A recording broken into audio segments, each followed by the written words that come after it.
Bueno, muy buenas noches. Damos gracias a Dios como siempre, cada oportunidad que Dios nos permite de poder llevar a cabo nuestro estudio bíblico. Vamos a estar en el libro del profeta Isaías, que es el libro que estamos estudiando en el Antiguo Testamento, y hoy vamos a estar en el capítulo 43 y 44. Haremos un breve resumen de lo estudiado en el último estudio, que fue el capítulo 41 y 42, para entonces adentrarnos nuevamente en el capítulo 43 y 44. Vamos a comenzar con una oración y entramos inmediatamente al estudio. Padre, te damos gracias una vez más por tu amor y tu misericordia, por cada oportunidad que nos brindas de poder reunirnos, de poder, Padre Santo, estudiar tu bendita palabra. Oh Dios, agradecemos que tú hayas tenido a bien, Señor, revelarnos, Padre Santo, la verdad. Quién tú eres, Padre Santo. Establecer aquellos principios, aquellos mandamientos sobre los cuales y únicamente podemos, Padre Santo, tener vida y vivir en esa vida. Te damos gracias por haber abierto nuestros ojos y habernos mostrado a la vida a Jesucristo, Señor, haber obrado de manera tal, Padre Santo, que pudiésemos reconocer nuestra rebeldía delante de ti y entender por tu gracia que Jesucristo es el único camino, la única verdad y solo es la vida. Te pedimos de manera especial una vez más, como siempre, que tu palabra que ha de ser leída, explicada, haya cabida en nuestro corazón, que tu amado Espíritu Santo nos guíe a toda verdad, a toda justicia, que tú edifiques a tu pueblo, Padre Santo, con tu palabra, mientras oramos y creemos que la misma, al ser expuesta, continuará llamando a salvación, al arrepentimiento de los pecados y a la fe en Jesucristo, a aquellos que conforme a tu decreto, a tu gracia, habrán de proceder, Padre Santo, a salvación. Te damos pues gracias en todo y por todo, y es en Cristo Jesús en quien oramos. Amén. Y amén. El estudio pasado estuvimos en el capítulo 41 y 42. Es un capítulo que empieza a plantear la temática de quién es el siervo que vaya a ser el usado por Dios para traer salvación. Y dijimos que en el libro del profeta Isaías la expresión mi siervo es utilizada de 4 maneras diferentes. 2 de ellas no son las más ampliamente usadas, pero tenemos que colocarlas dentro de, ¿verdad?, el uso para establecer lo que vamos a ver. La primera es que mi siervo, el concepto mi siervo se utiliza en un momento dado para referirse al mismo profeta Isaías. Dios llama a Isaías mi siervo. Pero en Isaías capítulo 22, que es un capítulo un tanto también profético, se habla de Eliaquim, y Eliaquim también se le llama mi siervo. Y posteriormente en el capítulo 41, por allá por el versículo 6, se habla, se dice, se asevera de Israel, versículo 8, 41:8, como mi siervo, dice, pero tú, Israel, siervo mío eres tú, Jacob, a quien yo escogí, descendencia de Abraham, mi amigo. Pero cuando entramos al capítulo 42, hay un cuarto uso de esa expresión mi siervo, y vemos que este siervo es el Mesías, es aquel que viene a traer salvación. Y esto crea cierta confusión cuando uno está leyendo el libro de Isaías, y es la razón por la cual los judíos tienden a interpretar, esto es importante porque ellos tienden a interpretar el siervo sufriente como que representa al propio pueblo, porque dentro del contenido de Isaías, ciertamente Dios habla del pueblo como mi siervo. ¿Y por qué lo que estamos diciendo es importante? Bueno, porque alguien puede decir, bueno, si uno le va a testificar a un judío, uno de los pasajes clave que podríamos usar es el siervo sufriente de Isaías 53. Pero si no sabemos explicar la terminología, cómo se usa la expresión mi siervo, no necesariamente va a tener el impacto que nosotros creemos, porque ellos van a interpretar el siervo sufriente como el rol de Israel en la salvación del mundo. Porque si vamos viendo ese término mi siervo, siendo usado para Isaías, luego Eliakim, la verdad es que en un sinnúmero de ocasiones se refiere Dios al pueblo como nación, como mi siervo. Y se habla de ese pueblo como siendo luz, bendición a las naciones. De hecho, los judíos interpretan, y ellos creen, estamos hablando de los que están en la faceta religiosa, que están divididos en diferentes, podríamos decir, sectas, en que Israel juega un papel dramático, importante, central en la salvación del mundo, en lo que va a acontecer en el mundo. Porque es por medio de ese pueblo, como ellos lo interpretan, que viene la redención al mundo y a las naciones. Y por eso es que nos hemos tomado el tiempo de explicar esto y ver que ciertamente podría traer cierta confusión. Cuando, por ejemplo, estuvimos en el capítulo 42 para avanzar al 43, claramente ya ahí se empieza a definir que ese siervo es Jesucristo. Y ya no voy a entrar en los detalles, pero explicamos que el Nuevo Testamento cita Isaías capítulo 42, versículo 1, en varias ocasiones y se refiere nos da la interpretación. Nos dice claramente que ese siervo sufriente es Jesucristo. Pero por un lado, mientras se presenta a mi siervo, al pueblo, como instrumento de Dios, por otro lado se presenta al pueblo en su ceguera y en su condición donde necesitan salvación. Y es la parte que también parece ser contradictoria, porque Dios habla de ese siervo que está ciego y que viene a juicio. ¿Cómo ese siervo que es ciego puede traer salvación si él tiene ojos y no ve y tiene oídos y no escucha? Para que puedan entender, es bien importante lo que estamos diciendo y tienen que leer, porque si no, se van a perder. Y es la confusión que la mayoría no lee, no estudia. Cuando uno mira el capítulo 42, específicamente en el video anterior, especifique del versículo 18 al 25, uno puede claramente ver que Israel como nación no puede ser ese instrumento de salvación. Y ya explicamos que la relación que hay entre la nación y Jesucristo es que de esa nación vendría ¿quién? El Mesías. Pero todavía más profundo, porque en el Nuevo Testamento el Israel de Dios viene a ser Cristo. O sea, ese verdadero pueblo, esa esencia, ese pueblo está centrado en la persona de Jesucristo y en los que creen. Él es la cabeza, el centro de ese nuevo pueblo, de ese pueblo que está siendo profetizado que sería salvo. Por ejemplo, en Isaías 42, versículo 18, observe, dice: sordos, oíd, vosotros ciegos, mirad para ver. Y mire la pregunta, versículo 19. ¿Quién es ciego sino mi siervo? La pregunta, ¿cómo puede ser el siervo el Salvador y a la vez el ciego?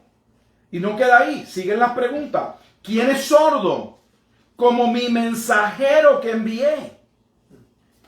Y ese mensajero hace referencia al pueblo porque dice, ustedes son mis testigos. Dice, ¿quién es ciego como mi escogido? Porque Dios le llama al pueblo que yo lo he escogido. Y ciego como el siervo de Jehová. Versículo 20, escuche, mire lo que dice. Que ve muchas cosas y no advierte.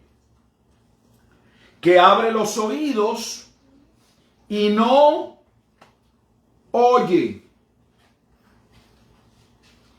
Adelanto al versículo 23.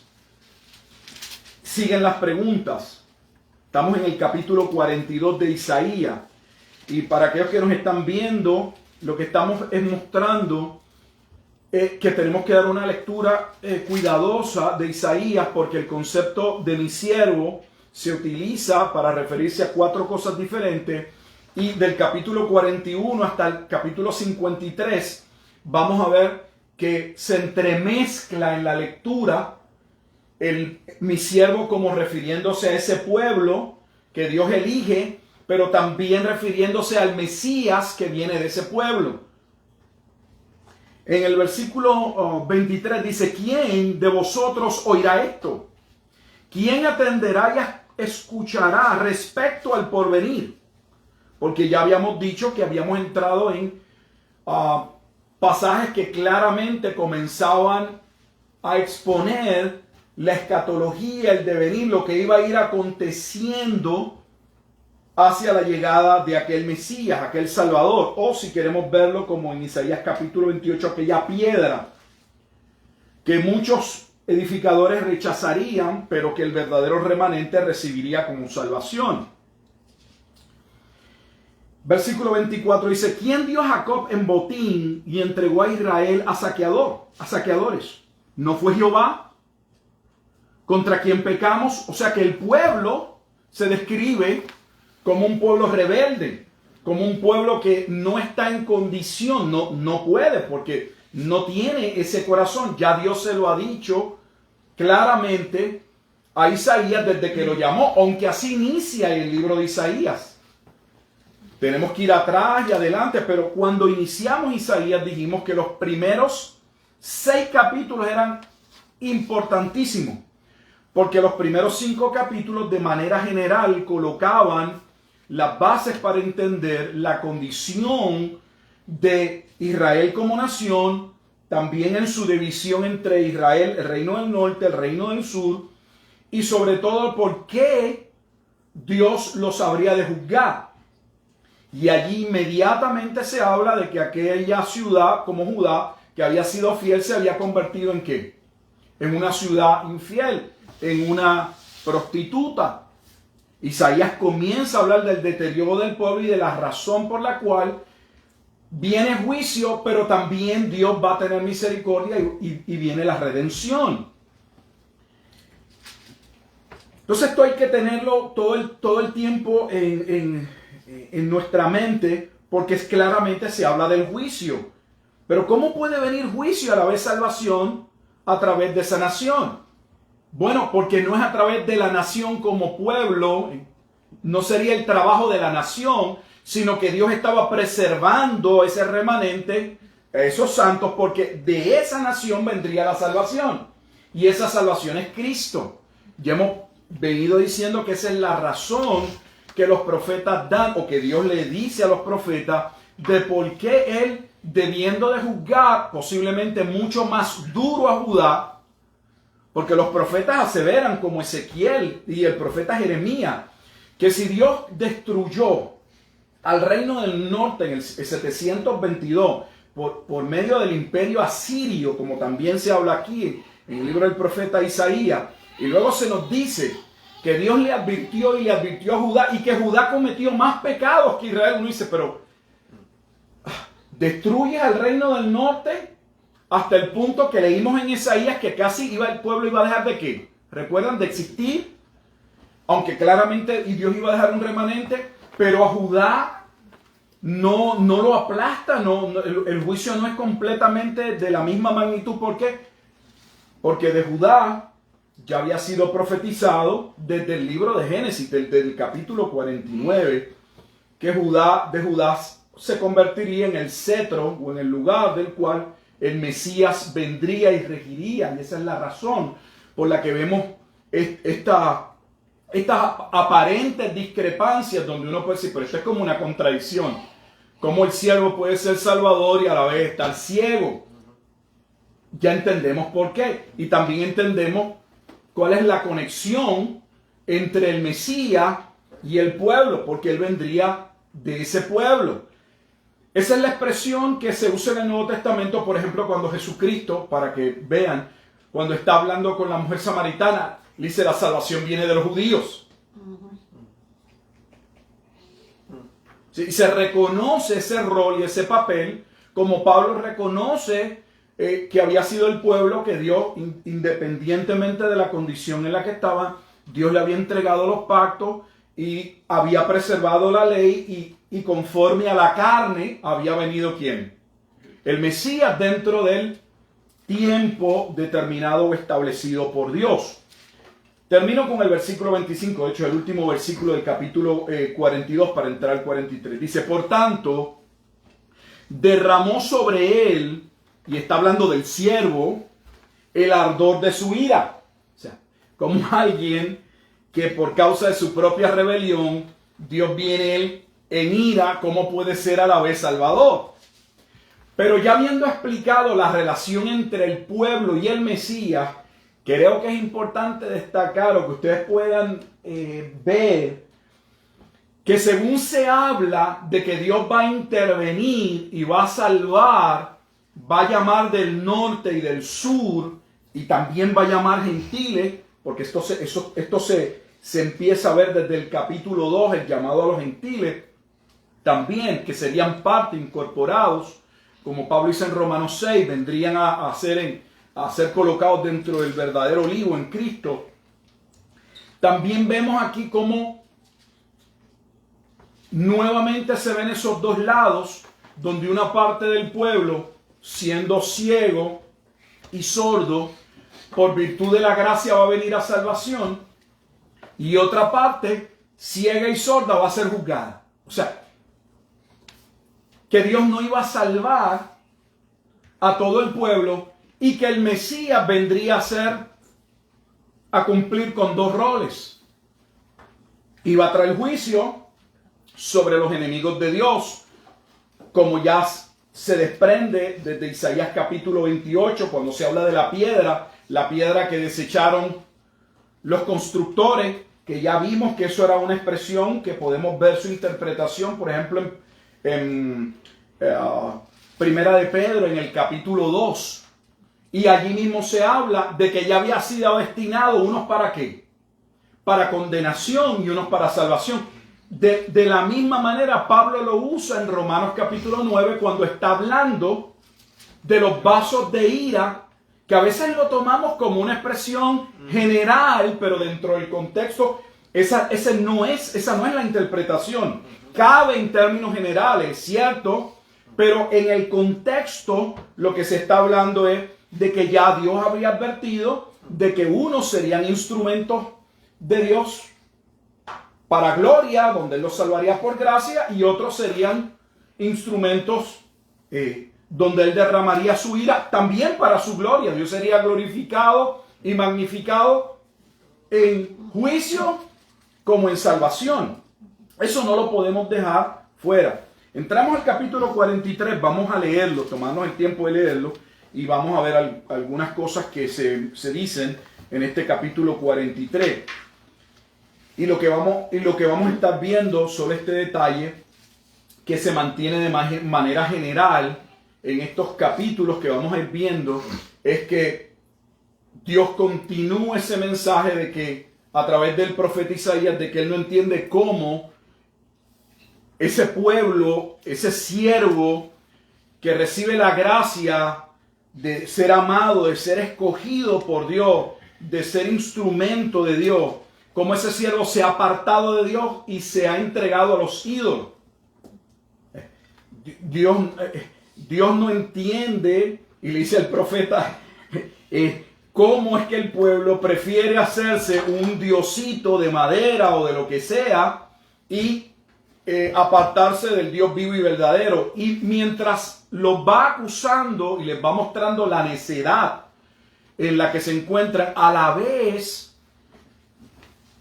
va argumentando Dios mismo a su favor de que el que Él pueda anticipadamente decretar, o sea, mostrar, hablar lo que va a suceder con mucho tiempo, con mucha anticipación y con mucha precisión, eso debería ser más que evidencia de que Él rige, de que Él es Dios.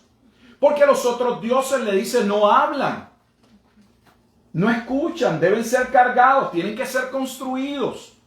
Pero yo no, yo soy quien les hablo desde la antigüedad, y lo que he hablado se ha cumplido, es hecho, es constatado. O sea que la profecía y la palabra de Dios valida en lo que está diciendo Dios mismo. O sea que la propia escritura, lo que contiene, las verdades que contienen, está usando de manera, si lo quiere ver, usando la palabra en un sentido legítimo. Dios está haciendo una apología, una defensa usando la escritura para decir la escritura misma, como dijo Jesús, da testimonio de quién. Jesús mismo lo dijo. Aquí Jehová está haciendo lo mismo. La escritura da testimonio de que yo soy el único Dios y que no hay Dios fuera de mí. No hay razón para buscar la salvación fuera. Pero el pueblo estaba en su necedad. Y Dios sabía que el pueblo era rebelde. Dice, leemos, Isaías 43:1. Ahora, así dice Jehová, creador tuyo, oh Jacob, y formador tuyo, Israel. No temas, porque yo te redimí. Te puse nombre, mío eres tú. Cuando pases por las aguas, yo estaré contigo, y si por los ríos, no te anegarán. Cuando pases por el fuego, no te quemarás, ni la llama arderá en ti. Porque yo, Jehová, Dios tuyo, el Santo de Israel, soy tu Salvador. A Egipto he dado por tu rescate, a Etiopía y a Seba por ti. Porque a mis ojos fuiste de gran estima, fuiste honorable, y yo te amé. Daré pues hombres por ti y naciones por tu vida. No temas, porque yo estoy contigo. Del oriente traeré tu generación, del occidente te recogeré. Diré al norte, da acá, y al sur, no detengas. Trae de lejos mis hijos y mis hijas, de los confines de la tierra. Todos los llamados de mi nombre, para gloria mía los he creado, los formé y los hice. Sacad al pueblo ciego que tiene ojos, y a los sordos que tienen oídos. Congréguese a una todas las naciones, y júntase todos los pueblos. ¿Quién de ellos hay que nos dé nuevas de esto, y que nos haga oír las cosas primeras? Presenten sus testigos, y justifíquense. Oigan y digan, verdad es. Vosotros sois mis testigos, dice Jehová, y mi siervo, que yo escogí, para que me conozcáis y creáis y entendáis que yo mismo soy. Antes de mí no fue formado Dios, ni lo será después de mí. Yo, Jehová, y fuera de mí no hay quien salve. Yo anuncié y salvé, e hice oír, y no hubo entre vosotros Dios ajeno. Vosotros pues sois mis testigos, dice Jehová, que yo soy Dios. Aún antes que hubiera día, yo era, y no hay quien de mi mano libre. Lo que hago yo, ¿quién lo estorbará? Así dice Jehová, Redentor vuestro, el Santo de Israel. Por vosotros envié a Babilonia, e hice descender como fugitivos a todos ellos, aún a los caldeos en las naves de que se gloriaban. Yo Jehová, Santo vuestro, Creador de Israel, vuestro Rey. Así dice Jehová, el que abre camino en el mar y sendas en las aguas impetuosas, el que saca carro y caballo, ejército y fuerza.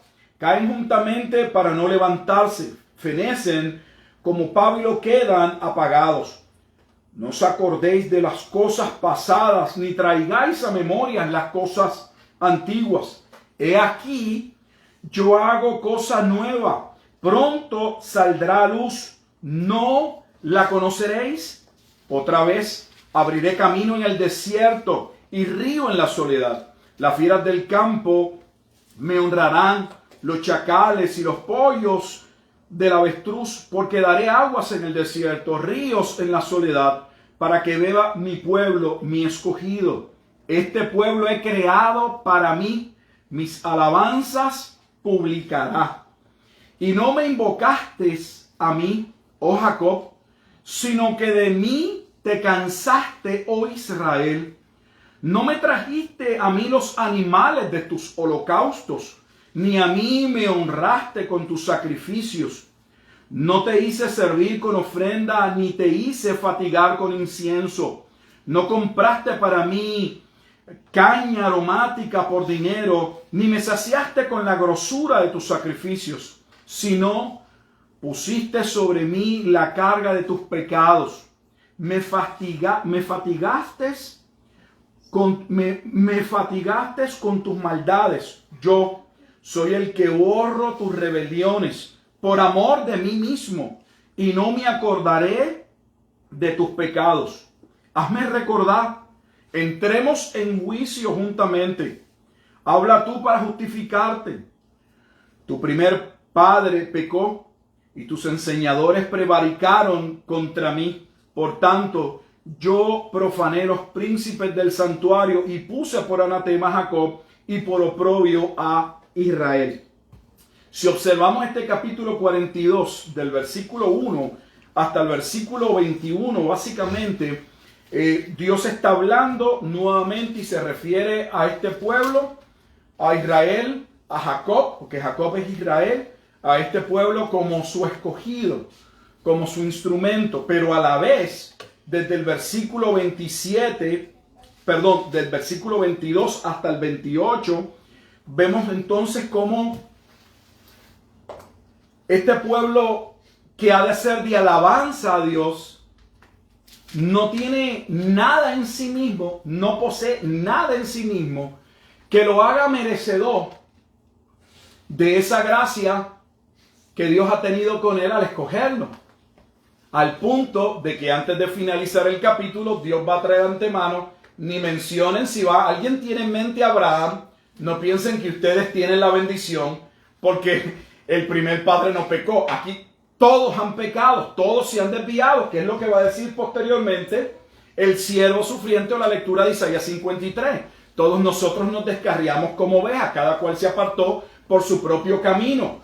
Mas Jehová cargó en nosotros el pecado, como aquí se establece. O sea, Dios le va a dejar claro al pueblo que no había ninguna razón para que ellos se enorgulleciesen y estuviesen en la actitud en la que estaban, porque si Dios los había escogido, nada tenía que ver con que ellos poseyesen alguna cualidad o algo que Dios hubiese previsto, visto con anterioridad, para que Dios utilizase ello para escogerlo. Dios dice, yo lo hice como leemos en Efesios. Dios nos escogió por el puro afecto de su voluntad, porque así Él lo quiso. Y aunque el capítulo 43 que estamos leyendo no entra a mostrarnos cuándo se dio esa elección de Dios, que claramente Dios está eligiendo un pueblo y que dentro del contexto de este profeta Isaías desde el principio es un pueblo que abarca mucho más que a la nación de Israel. De hecho, no abarca toda la nación de Israel, sino solo a los llamados de Israel, a los escogidos, al remanente, y que dentro de ese pueblo van a ser llamados ¿qué? De los gentiles. Por lo tanto, nuevamente, aquí se derrumba, aquí se cae la falacia, la doctrina de que los gentiles no estaban en el plan de Dios, de que la iglesia es una entidad nueva que Dios cree en el Nuevo Testamento, que Dios tiene un plan aparte, diferente, falso. Es en el Mesías y solo en el Mesías que hay salvación, tanto para los llamados que vendrían de ¿qué? Del norte y del sur, que es una referencia a las tribus del norte y a las tribus del sur, aquellos elegidos de ambos pueblos que serían reunidos en un solo pueblo, y dentro de ese pueblo estarían también los gentiles. Esa es la temática también de Pablo en la carta a los Efesios, en el capítulo 2, donde en el capítulo 3 de Efesios Dios usa a Pablo para decir con claridad que había un cierto misterio que no estaba totalmente revelado, claro, cómo sería, pero que los gentiles dentro del plan de Dios formarían parte del mismo pueblo de Dios con las mismas ¿qué? Promesas. Eso es Efesios capítulo 3. Ahora, vamos a Efesios, porque Efesios toca el tema de este pueblo de Dios, pero lo lleva a la eternidad cuando Dios escoge este pueblo donde estarían solo los escogidos y donde también serían llamados gentiles a salvación. Vamos a leer allí en Efesios capítulo 1, versículo 3 hasta el versículo 5. Y dice así, Efesios 1, 3 al 5. Bendito sea el Dios y Padre de nuestro Señor Jesucristo, que nos bendijo con toda bendición espiritual en los lugares celestiales en Cristo. Así que Dios bendijo a ese pueblo. ¿Dónde? En los lugares celestiales. Según nos escogió como un acto de su soberana voluntad. ¿Cuándo lo hizo? En Él lo hizo mediante Cristo. Esa expresión en Él es importante porque ese pueblo sería llamado a ser parte de Dios. Él lo escogería, pero para escogerlo, para que ese pueblo tuviese una relación con Dios, ese pueblo debía ser ¿qué? Redimido. Y Dios va a redimir ese pueblo, lo va a comprar. Aquí el concepto, para que entendamos que algunos no lo ven, es el concepto básicamente de comprar un esclavo. Es el cuadro. Todos caerían en pecado, todos estaban entregados al pecado, condenados en el pecado. Eran esclavos. Pero este Señor, este soberano, escogería, compraría un esclavo. El esclavo había que pagarlo, había que redimirlo, había que dar el costo para tomarlo para sí mismo. ¿Y cómo Dios haría esa transacción? ¿Por medio de quién? Del acto que llevaría a cabo Jesucristo, por medio de su sangre, que está relacionado a lo que ya leímos en este capítulo 43. Dejen atrás las cosas pasadas, yo hago cosas nuevas, y está hablando del nuevo pacto, porque a través de ese siervo ya se anunció que entraría el pueblo en ¿qué? En un pacto, en un nuevo pacto. Así que Dios en la eternidad separa un pueblo que va a redimir por medio de su Hijo, y lo escogió en la eternidad. Dice, según nos escogió en Él, que es en Cristo, antes de la fundación del mundo. ¿Y lo escogió para qué? Para que fuésemos santos. Con otras palabras, todo aquello era santo en el Antiguo Testamento significa haber sido apartado para un propósito divino. O sea, fuimos separados para Él. Eso es lo que está diciendo. Y sin mancha. Todo lo que es apartado para Dios debía ser ¿qué? Santo. No solamente es el acto de escoger algo, sino de que eso debía ser consagrado a Dios. Para que ese pecador pudiese ser consagrado, tendría que ser primero ¿qué? Purificado, limpiado. Así que Cristo es el mismo medio a través del cual se va a comprar ese pueblo por medio de la ofrenda de su propia muerte. Y Cristo se convierte en ese sacrificio en ¿qué? En el agente que purifica, que perdona, que los pecados del pueblo van a ser completamente lavados. Dice el versículo 5, Dios lo hace en amor. Porque los amó. Fue que nosotros amamos a Dios. Ese pueblo que Dios separó, amó a Dios. ¿Somos pueblo de Dios porque amamos a Dios? No. Juan mismo lo asevera con toda claridad en su carta. Si amamos a Dios es porque Él nos amó primero. Nuestro amor siempre va a ser una respuesta a la gracia que Dios nos dio. Y de hecho, porque Dios nos capacita para ello. Porque Pablo dice en Romanos 5:5 que el amor de Dios ha sido derramado en nuestros corazones por el Espíritu Santo que nos fue dado. Ese amor es parte de ese fruto según Gálatas capítulo 5, versículo 22 al 24. O sea que ni tan siquiera esa reciprocidad o ese amor con el que amamos a Dios fluye de nuestras más grandes afecciones humanas no, todavía luchamos y no amamos a Dios como Él merece, con todo el corazón, con toda la muerte, con toda la mente y con toda la fuerza, debo decir, disculpe. Dice, habiéndonos predestinado, Dios predestinó esto, Dios decretó todo cuanto Él quiso y lo hizo de tal manera que ese siervo no quedaría como un siervo. Es un esclavo que sería comprado para ser adoptado como un hijo.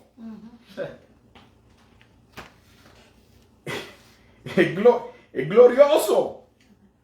Habiéndonos predestinado para ser adoptados hijos suyos, y nuevamente todo por medio de Jesucristo, y claramente como se establece en el capítulo 43, y regresamos, según el puro afecto de su sola voluntad.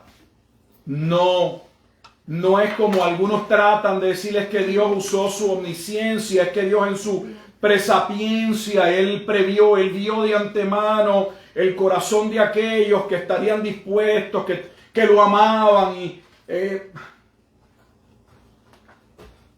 Son argumentos que no caben en la Escritura.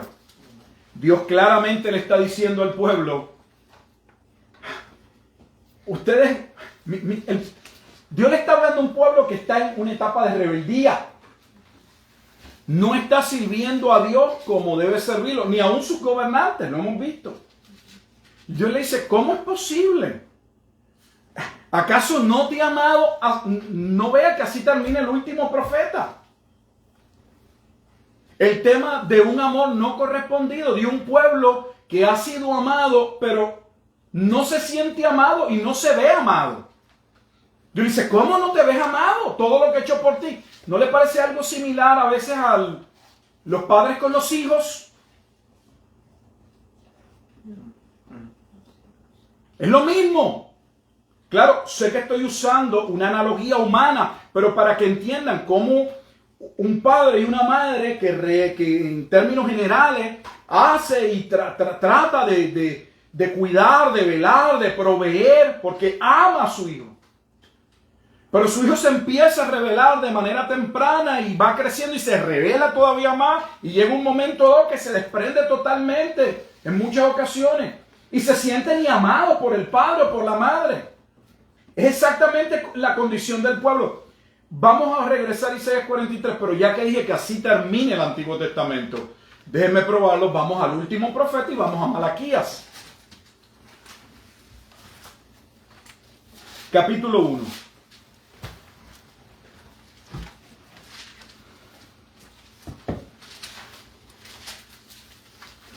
Malaquías 1:1 dice, profecía de la palabra de Jacob contra una profecía contra Israel. Por medio, la comunica por medio del profeta Malaquías. Y mire cómo inicia el versículo 2. Yo os he amado, dice Jehová.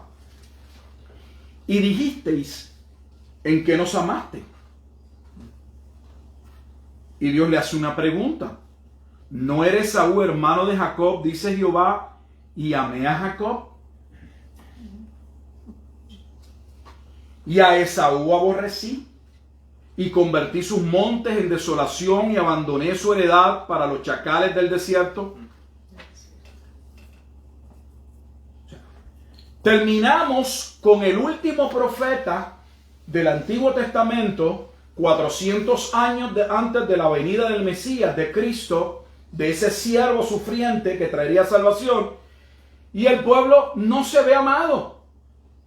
De hecho, el pueblo lucha porque cree que ha sido abandonado, porque no entiende el castigo. Ve el castigo como que Dios no lo ama y como que Dios lo ha abandonado, cuando el castigo era la manera de Dios mostrar su amor y de llamar. Claro, no todos responderían, pero el remanente ¿a qué? Arrepentimiento, para que se acercaran a Dios para salvación. Pero ellos no podían ver que lo que Dios estaba haciendo tenía un propósito. Todo lo contrario, pensaban, Dios nos abandonó, y si nos abandonó, entonces busquemos otros dioses a los que sirvamos. Regresamos a Isaías al capítulo 43. Así que Dios le dice que Él los escogió. Y este capítulo 43, en el versículo 28, dice, tu primer padre pecó. Y el primer padre de la fe hebrea, en el libro de Romanos, capítulo 4, ¿es quién? Abraham. De hecho, Jesús mismo lo dijo bajo su ministerio. De hecho, el primero que lo acentúa, que lo establece de manera clara, es Juan el Bautista. Cuando le dice al liderato, no penséis decirme que vosotros sois hijos de Abraham. Y claramente cuando leemos el libro de Génesis vemos que Abraham no era un ¿qué? Ningún hombre perfecto. Dios les dice, yo no los escogí por ustedes ser perfectos, ni tampoco como ustedes piensan, porque tal vez por causa de Abraham, entonces yo le hice el pacto con él y ustedes están disfrutando ¿de qué? De las promesas. De hecho, este pueblo que Dios redimió, ya vimos en Efesios que fue separado como un acto de elección divina por el puro afecto de su voluntad antes de la fundación del mundo. Sin embargo, esa manifestación de ese pueblo, como la humanidad quedaría dividida, lo vemos por primera vez en Génesis capítulo 3, versículo 15. En la caída, inmediatamente Dios anuncia las consecuencias de la caída. Allí se presenta que el mundo quedaría dividido entre los hijos de la simiente de la mujer, de la cual un día vendría el Mesías, ese siervo que vendría a traer salvación, y los hijos de la simiente ¿qué? De la serpiente. Y vemos todo el tiempo como Dios, ahora entendemos por qué cuando leemos la Escritura vemos esos actos de Dios donde Dios anuncia esa promesa de redención. Vemos cómo Dios comienza a trabajar a través del linaje de Set. De Set, Dios va a destruir posteriormente a esa generación, pero de ese linaje va a escoger a Noé y a su familia. Viene el diluvio. De Noé entonces escoge en el capítulo 12 ¿a quién?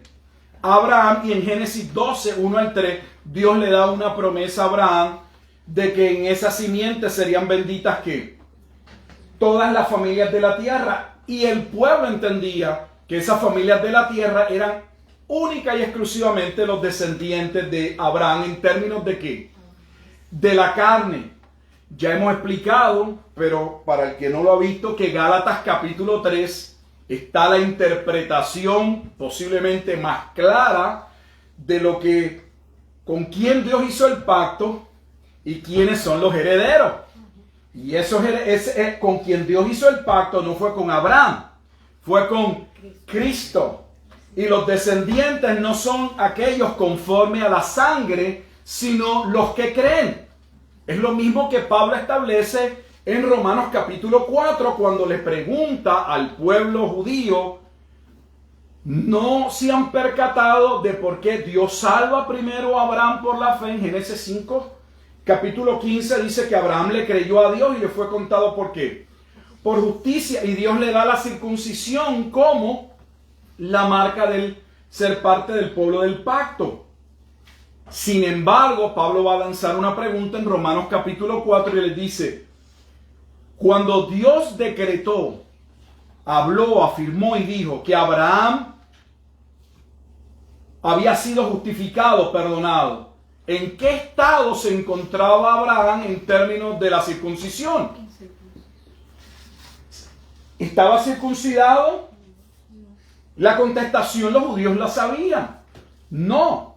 Y Pablo va a usar eso para decir que Dios lo diseña de esa manera para que quedase previsto, para anticipar de antemano. Estamos hablando desde el inicio de la Biblia.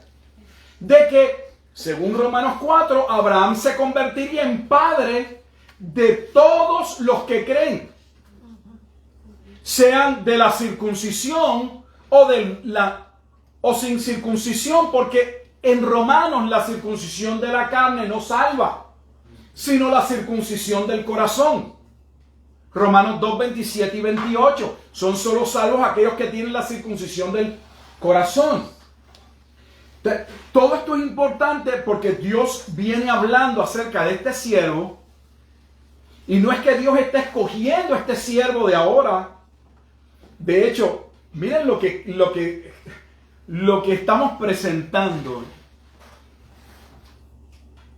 Dijimos que había una relación y no una contradicción entre el uso de mi siervo en el capítulo 41, versículo 8, como el pueblo, capítulo 41, 8, y lo referente a el siervo en el capítulo 42, del versículo 1 en adelante, en términos del Mesías. Y vimos que es que de ese pueblo vendría ¿quién? El Mesías. Pero cuando vamos al Nuevo Testamento, lo que acabamos de leer en Efesios, o lo que hablamos, porque no lo leímos todo, pero si leemos los primeros 3 capítulos, ahora sabemos que ese decreto, esa elección se dio ¿dónde? En la eternidad, antes de la fundación del mundo. Entonces, el pueblo viene antes. ¿No? Para Dios poder separar al pueblo, primero Dios tenía que escoger a su siervo a través del cual iba a redimir. Isaías lo presenta como que del pueblo viene el Mesías. Pero en Efesios se presenta que ese pueblo viene a la luz o es señalado porque Dios lo elige en Cristo, en su siervo. O sea, Cristo está primero. El pueblo es la preservación del remanente por medio del cual vendría el Hijo de la Mujer, que traería salvación. Es glorioso. Todo se relaciona, se complementa y va todavía mucho más allá. Por lo tanto, cuando Dios le dice a Abraham en Génesis capítulo 12, versículo 1 al 3, que en la simiente, como se interpreta singular en Gálatas capítulo 3, serían benditas todas las naciones. Y claramente en la interpretación de los capítulos 2 y 3 de Efesios están los gentiles. Entonces, Dios siempre ha tenido ¿qué? Un solo pueblo. Y ese pueblo fue separado en Cristo antes de la fundación del mundo.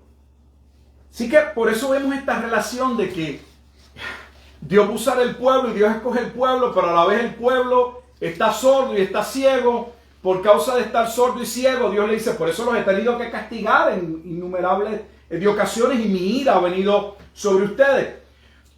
Pero el capítulo 42 que leímos termina con básicamente la idea de juicio. Pero cuando entramos en 43 es salvación. O sea, por un lado juicio y por otro lado salvación, nuevamente. Mire el versículo 2 del 43.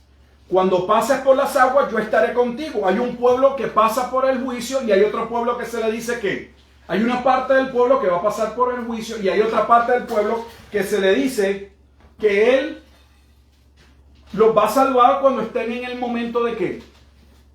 De la aflicción.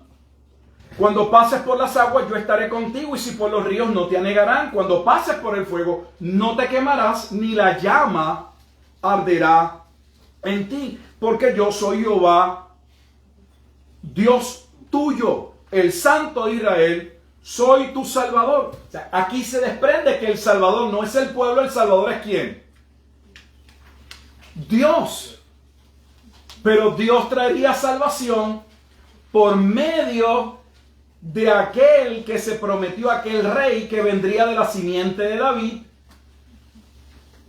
sobre el pueblo que recibe el pacto, o sea, esa nación. En el versículo 6 y 7, Dios habla de que los iba a reunir, y eso lo vemos en el capítulo 2 y en el capítulo 3. El problema de Israel como nación, que se quiebra esa relación entre las 12 tribus, cuando el pueblo se divide con Roboam y Jeroboam, o sea, con el hijo de... ¿Quién? Cuarto rey de Israel. ¿Quién es? No me digas que este punto no sabe.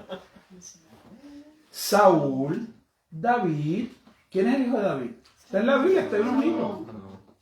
¿Quién? Salomón. Y de Salomón viene su hijo, ¿quién? Roboam, pero no lo van a querer. Y unos se van a ir con Jeroboam y otros con Roboam. Y ahí que se divide en el año 900, ya Jacob o Israel no va a hacer una consolidación, no puede referirse a un pueblo en su totalidad, porque ya ese pueblo está separado. De hecho, cuando iniciamos el libro del profeta Isaías, ese es uno de los aspectos que tenemos que tomar en consideración, porque aunque en momentos dados se habla de una profecía que los cubre a todos, en momentos dados se habla de el reino del norte y otras del reino del sur. Por ejemplo, en su momento dado, vimos que el reino del norte quería invadir ¿a quién? Al reino del sur. Porque el norte se había confederado ¿con quién? Con los sirios.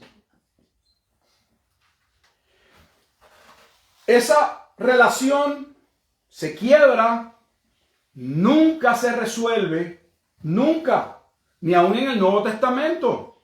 Cuando estamos en Juan capítulo 4 y la mujer samaritana le dice a Jesús, ¿por qué tú siendo judío me pides agua? No solo porque no es normal que un hombre se acerque a una mujer y para pedirle agua, sino porque tú eres judío y yo soy samaritana. Samaria era la capital del reino del norte. Por eso es que ella habla de Abraham, por eso es que ella dice que nosotros también adoramos en nuestro monte, y tiene un concepto de que había ¿qué? Un Mesías que habría de venir. Lo que estudiaban eran los primeros 5 libros de la ley. Y estaba ya claro para ellos el concepto de ¿qué? Del Mesías. Pero Isaías dice, y Dios dice, que cuando el Mesías viniese, esa relación, que nunca se resolvió ese asunto. De hecho, lo que hizo fue incrementarse la molestia o el odio, podemos decir, a través de los años. Porque si el pueblo se divide en el año 900, cuando posteriormente, en el año 538 antes de Cristo, por medio de Ciro de Persia, Dios va a permitir, va a dar un edicto para que el pueblo salga de aquellos 70 años que había profetizado Jeremías en el capítulo 25 y 29. Y ellos salen a reconstruir el templo. Recordarán que en el libro de Esdras y en el libro de Nehemías se establece que algunos de los descendientes de las tribus del norte quisieron acercarse y trabajar con ellos en la reconstrucción de lo que va a ser el segundo templo, pero los del sur le dijeron: aquí con nosotros no van a construir nada. Y de hecho el primer impedimento en la reconstrucción del templo no viene de los gentiles, viene de los del norte. Ellos mismos se oponen a la reconstrucción del templo porque los del sur no se lo permiten. Por eso es importante la historia. Pero Isaías está diciendo que cuando llegase el momento, Él, Dios, llamaría del norte y del sur, y que nada detendría que los que Él había escogido y que Él llamaría fueran ¿qué? Reunidos en un ¿qué? Solo pueblo. Miren lo que estamos diciendo, y me tomo el tiempo, no por dar una clase de historia, sino porque hay relaciones y hay cosas que no pueden ser resueltas a menos que sean resueltas por Dios.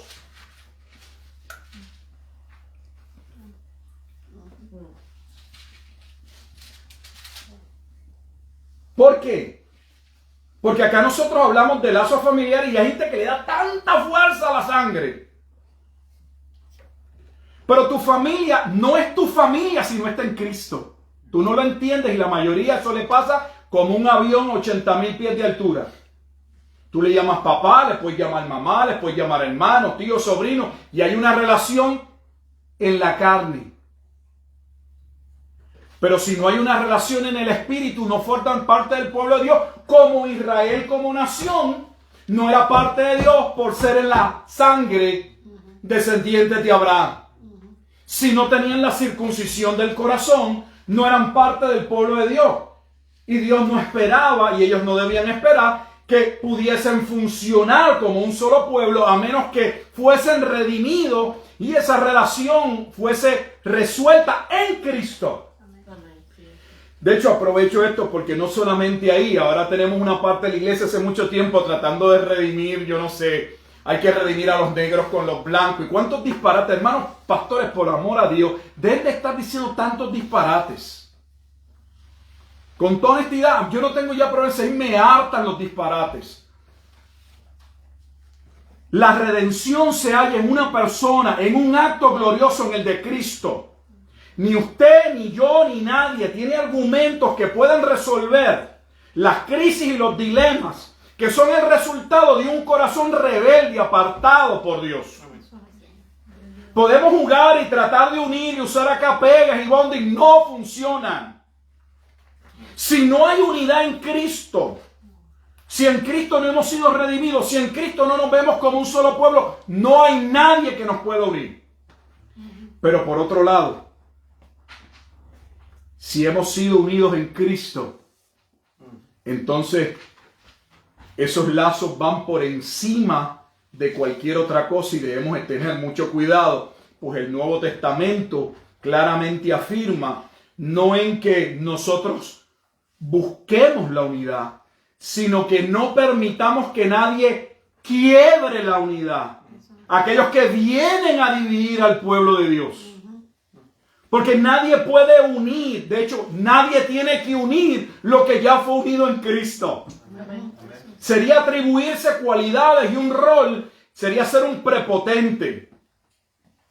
Ahora, si debemos cuidarnos como pueblo de Dios, que aquello que Dios ha redimido, independientemente del background, independientemente del contexto, independientemente del pecado, véalo en 2 de Corintios. Sea lo que haya sido la relación o lo que Pablo esté mencionando de aquel hombre, si hubiese sido aquel que estaba viviendo con su madre o alguien dentro de la iglesia que le había creado problema y división y que si había pedido perdón, si aquella persona se había arrepentido, ya no se podía mantener aquel alejamiento.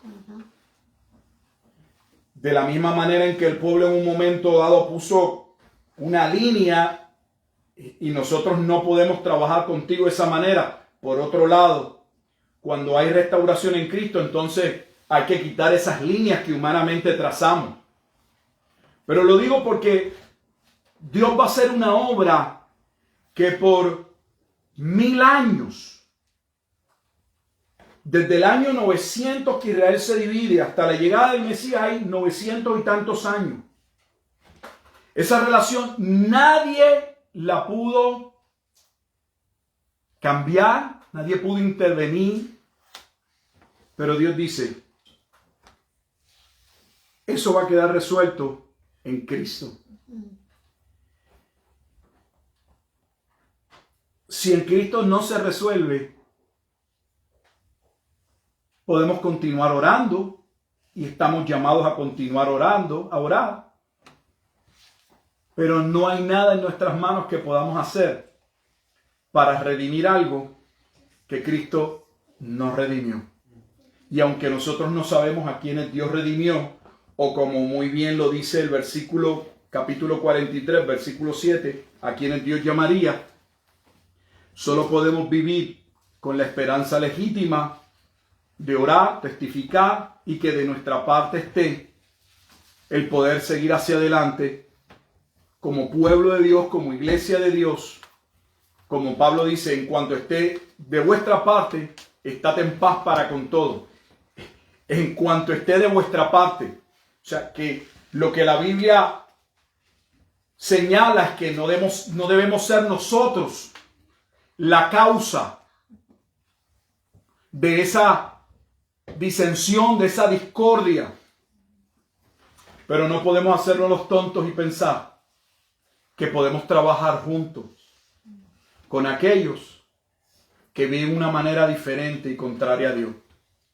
Esa fue la razón por la que el remanente que sale del sur, sabiendo que los otros se habían entremezclado con los asirios y que habían cambiado sus costumbres, dijeron, nosotros venimos ahora mismo de una destrucción y de un tiempo de cautiverio y no nos vamos a dar el lujo de inmediatamente corrompernos, aunque posteriormente lo harían de otra manera. Vamos a orar hasta aquí, el tiempo ha pasado. El hombre propone y Dios dispone. Pensamos que íbamos a poder cubrir más, pues hasta aquí nos quedamos hasta hoy. Vamos a orar. Padre, te damos gracias por tu amor y por tu misericordia y por lo que hemos podido presentar en el día de hoy con relación básicamente a Isaías 42 y parte del 43. Te damos gracias porque tu palabra clarifica, porque tu palabra enseña, porque tu palabra, oh Dios, redarguye. Ella hace la obra por la cual, como ella misma señala, por la cual tú la encomendaste. Permitas, oh Dios, que esa palabra, Señor, nosotros podamos atesorarla y meditar en ella y disponer nuestras vidas a caminar, a vivir, Padre, sobre la misma. Pues en ella está la vida, Señor. Una vez más, gracias por esta oportunidad y por este tiempo. Que a ti sea la gloria y que a ti sea la honra. Y que, Padre Santo, tu Espíritu pueda continuar llamando, como así ella misma declara tu palabra, llamando a salvación a aquellos que conforme a tu decreto, que ya sabemos en Efesios 1, 3 al 5, se dio antes de la fundación del mundo, serían llamados a esta bendita gracia por medio de la obra de Cristo Jesús. Ese siervo que conforme a Isaías 43 y sobre todo se maximiza o se ve la centralidad de lo que haría en Isaías 53, tomaría sobre sí mismo el pecado, el castigo de aquel pueblo, para que aquel pueblo pudiese disfrutar de un amor del cual no era merecedor. Señor, perdónanos, porque ciertamente si estamos en Cristo, tú nos has amado. Y la realidad es que nosotros no tenemos una comprensión completa de lo que equivale, de lo que representa ese amor. Y muchas veces actuamos, Padre Santo, y vivimos como si no hubiésemos sido amados, como si no estuviésemos siendo amados. Y nos comportamos como niños malcriados, como niños rebeldes, que se rebelan contra tu propósito y tu voluntad. Perdónanos, Señor. Ayúdanos, Padre Santo, a ser ese pueblo escogido, esa nación santa, ese pueblo que sería transformado para ser testigo de aquel que, como Pedro luego señala en el capítulo 2, fue trasladado de las tinieblas a su luz admirable y que debía declarar la grandeza de la revelación y de la gloria de Jesucristo sobre la faz de la tierra, pero comenzando desde la faz de nuestro hogar. Ayúdanos, Señor. Perdona nuestras ofensas y nuestros pecados, pues siempre están delante de ti. Y ayúdanos a levantarnos y a caminar y a disponernos a vivir a la altura y a la medida de la plenitud del que nos salvó, Jesucristo. Que a Él sea la gloria y la honra. Es en ese bendito nombre en el que oramos, en el nombre de Cristo Jesús. Amén.